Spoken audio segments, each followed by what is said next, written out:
Bonjour à tous, bienvenue dans une nouvelle vidéo où je vais vous montrer comment obtenir le mode Iron Furnaces. En fait, ce mode ajoute une multitude de types de fours dans Minecraft avec des améliorations, des upgrades, des augments, des options d'automatisation et la compatibilité avec d'autres modes énergétiques. Pour jouer avec ce mode, nous allons nous rendre sur Iron Furnaces. Comme vous voyez, il compte 77 millions d'utilisateurs, créé il y a une décennie et mis à jour pour la dernière fois il y a 4 mois. C'est très simple, il suffit d'aller dans la section Fichier, chercher le logiciel souhaité, Forge ou NeoForge, et choisir la version voulue. La plus récente est la 1.21.1, mais nous avons aussi la 1.20.1, 1.21, celle qui vous convient le mieux. On clique sur les trois boutons, on télécharge le fichier et on le sauvegarde via Windows R, AppData, roaming.minecraft et dans le dossier Mods. De cette façon, nous aurons accès au mode Iron Furnaces sans aucun problème. Alors, commençons le guide.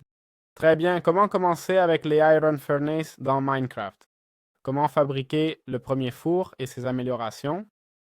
En fait, pour débuter avec ce mode, nous aurons d'abord besoin du four classique, d'accord? Le four en pierre. Pour ceux qui ne savent pas le fabriquer, il se fait avec n'importe quelle pierre dans une table d'artisanat. L'idée principale est que chaque niveau de four a son propre élément d'amélioration.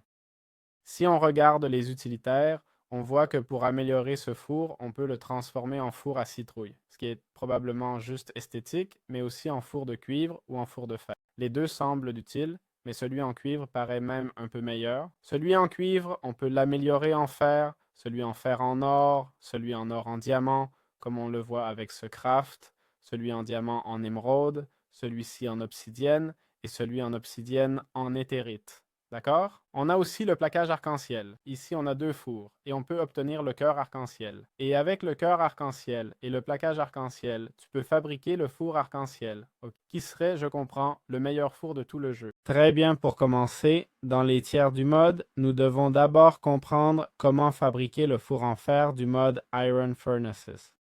En gros, voici le four en fer et pour le fabriquer, nous aurons besoin d'un four normal. Un four se fait avec 8 blocs de pierre et il faut l'entourer de fer. On peut aussi utiliser 3 de fer, 3 de fer, 2 de verre et un four en cuivre. Le four en cuivre se fabrique avec un four normal entouré de cuivre, etc. Donc, prenons du charbon ou des blocs de charbon et prenons du fer, d'accord? Ici, on voit temps de cuisson 160. On va mettre ici, prenons le minerai de fer, Voyons un peu la différence de fonte entre un objet et un autre. On constate que ça va assez vite maintenant. Nous avons aussi la section de configuration pour interagir avec la redstone. Et on voit que plus ou moins le deuxième va beaucoup plus vite. OK? Le premier avait commencé avant et déjà il perd la course assez facilement. On voit donc que cette amélioration est très efficace, sans même parler des augmentations pour avoir encore plus d'améliorations. Okay. Très bien. Comment pouvons-nous fabriquer le four en cuivre? Eh bien, le four en cuivre se fait avec 8 morceaux de cuivre et un four au centre. Il semble avoir un peu plus de temps de cuisson que celui en fer. Mais c'est vrai que tôt ou tard, on devra utiliser celui en cuivre et l'entourer de fer pour fabriquer le four en fer. C'est-à-dire que ça peut être une ressource pour économiser du fer en début de jeu, d'accord? Mais finalement, on va devoir dépenser plus de minéraux. C'est intéressant car il a théoriquement un temps de cuisson supérieur, soit 180 contre 160, à moins que... Ah non, non, c'est inférieur, d'accord, parce que ça diminue. Donc, le four en cuivre prend un peu plus de temps à fondre que celui en fer, d'accord? Ça peut être une façon, en début de jeu, d'utiliser le cuivre et réserver le fer pour des choses plus importantes que la vitesse de fonte d'un four, qui n'est pas vraiment essentielle au début. Très bien, comment pouvons-nous fabriquer le four en or dans les Iron Furnace? Eh bien, nous parlons déjà d'un niveau supérieur et pour le fabriquer, il nous faut un four en fer entouré d'or et un bloc d'or. Mais nous avons aussi cette version un peu moins chère, le four en argent, qui a un temps de cuisson de 140, légèrement supérieur à celui en fer. Placez ici un bloc d'or et du verre. Comment fabrique-t-on le four en argent? Eh bien, ça ne me le dit pas. Ça ne me le dit pas, d'accord? Ça n'indique pas la recette. Peut-être qu'on l'obtient ailleurs, ou peut-être, je crois que ça ne le dit pas car c'est un four compatible avec d'autres modes qui ont l'argent. C'est-à-dire, si on ajoute un mode aux Iron Furnace qui permet d'avoir l'argent, on pourra fabriquer ce four. Comme vous voyez, il a un temps de cuisson de 120, d'accord? 40 de moins que celui en fer, donc c'est bien supérieur. On parle d'une amélioration de 25%. Et évidemment, ça se voit au moment de fondre, d'accord? La vitesse du cuivre est celle-ci, par exemple, et celle de l'or va comme ça. Clairement, c'est beaucoup plus rapide, non? Voilà, c'est aussi simple que ça. Très bien. Comment pouvons-nous fabriquer le four en diamant? Pour le four en diamant, nous avons une seule option. 6 diamants, 2 cristaux et un four en or. On voit déjà d'où vient le four en or. Et voilà. Celui-ci a un temps de cuisson de 80, un tiers supérieur au précédent. Celui en or est 2 fois meilleur que celui en fer. Et si on le met à fondre, on verra que sa vitesse est vraiment incroyable, d'accord? Si je sors d'ici et que je vérifie celui en fer, on verra clairement qu'il fonctionne beaucoup plus lentement. Donc voilà. Très bien, comment peut-on fabriquer les fours émeraude et cristal à partir des fours en fer? En gros, l'émeraude et le cristal ont la même vitesse avec un temps de cuisson de 40 et on va voir que c'est 2 fois plus rapide que le diamant, d'accord? Vous voyez à quelle vitesse ils font, c'est vraiment une agilité bien supérieure. Et comment les obtenir ou les fabriquer? Eh bien, nous aurons besoin du four en diamant et celui en cristal. Il se fait en entourant le four de cristal et d'un œil d'Ander, et d'autre part, celui en émeraude se fait avec un four en diamant entouré de 8 émeraudes. Ces deux nous intéressent séparément, car ainsi nous pourrons poser le plateau arc-en-ciel et obtenir la dernière ressource pour avoir le meilleur four du jeu. Très bien, juste avant de débloquer le meilleur four du jeu, ou du mode Iron Furnaces, nous allons passer à l'obsidienne, d'accord? Après l'obsidienne, nous aurions celui en éthérite. Alors, l'obsidienne, comment ça se fabrique? Il a un temps de cuisson de 20, enfin, la moitié de celui du cristal ou de l'émeraude. Nous parlons déjà d'un temps de cuisson très minimal et il se fabrique avec un four en émeraude, 4 bâtons de base et 4 obsidiennes au coin. On peut aussi utiliser un four en cristal. Voici un aperçu des recettes des différents éléments et comment les obtenir. Et voilà, voyons comment ça fonctionne. Si on le place, on voit que c'est déjà un autre niveau, d'accord? Celui en cristal était rapide, mais celui en obsidienne est 2 fois plus rapide.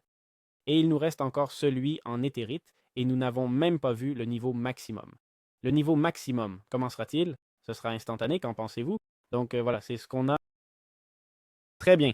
Comment peut-on fabriquer le four en éthérite d'Iron Forces pour Minecraft? Eh bien, le four en éthérite est l'un des plus chers, c'est celui qui vient juste avant l'arc-en-ciel, d'accord? Donc, le four en éthérite se fabrique avec 4 lingots de néthérite, 3 crèmes de magma et un sable ou sol des âmes. Et il a un temps de cuisson environ 4 à 5 fois supérieur à celui en obsidienne. Celui en obsidienne se fait ainsi, celui en émeraude comme ça, celui en diamant comme ça, celui en or comme ça, celui en fer comme ça et celui en cuivre comme ça. Maintenant, plaçons le bloc de charbon et le bloc de fer ici. Et comme on peut voir, ils font super rapidement. On disait que celui en obsidienne fondait vite, mais celui-ci, c'est un autre niveau.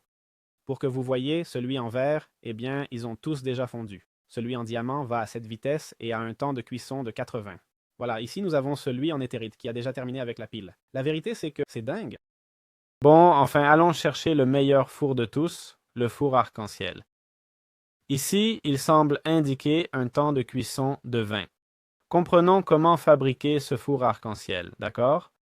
En gros, le four arc-en-ciel se fabrique avec 8 plaques arc-en-ciel, obtenues en assemblant tous les fours précédents.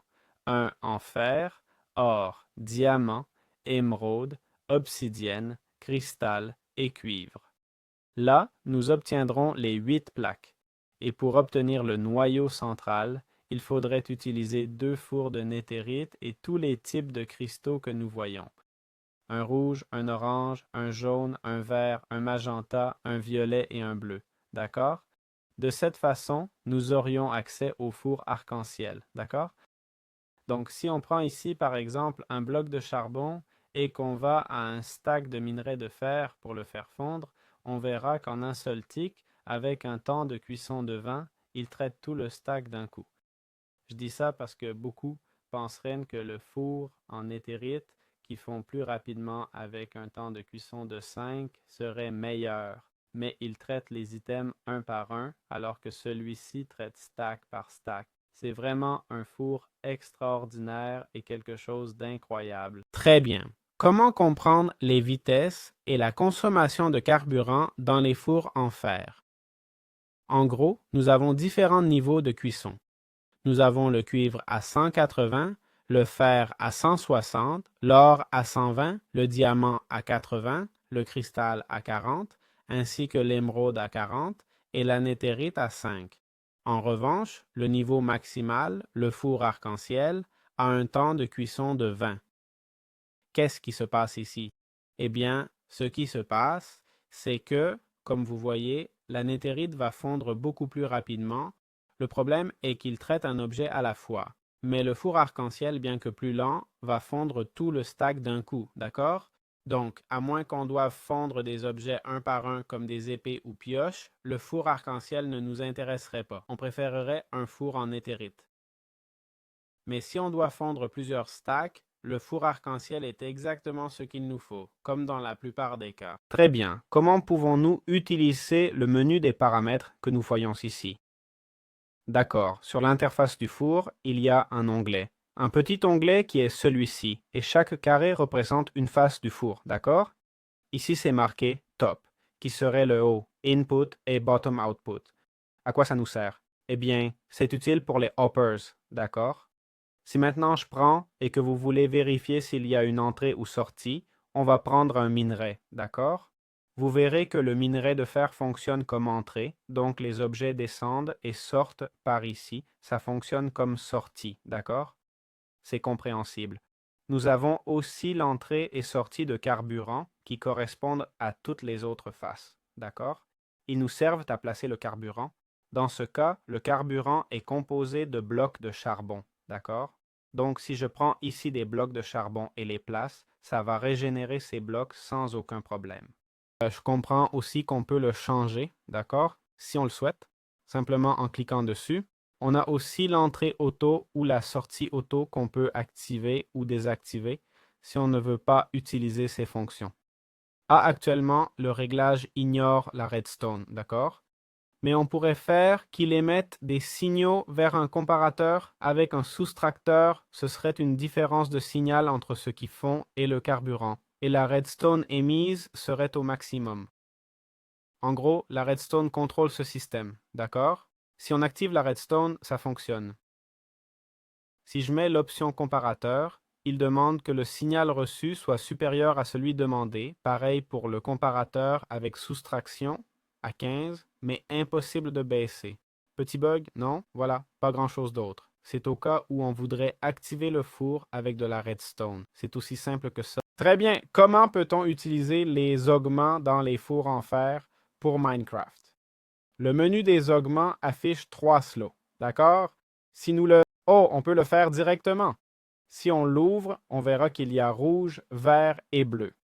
D'abord, on a les augments rouges comme le haut fourneau où le four fonctionne comme un blast furnace, limité à ses tâches, mais plus rapide.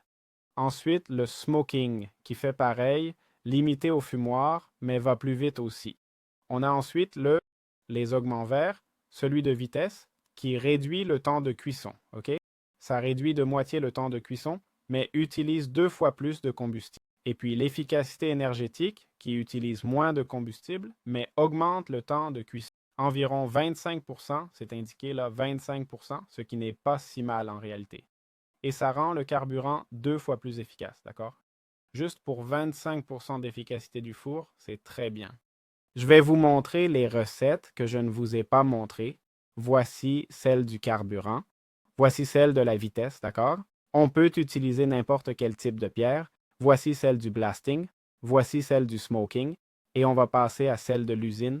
Ce sont les améliorations plus bleues et en gros, celle de l'usine transforme le four en usine, augmentant les emplacements d'entrée et de sortie, d'accord?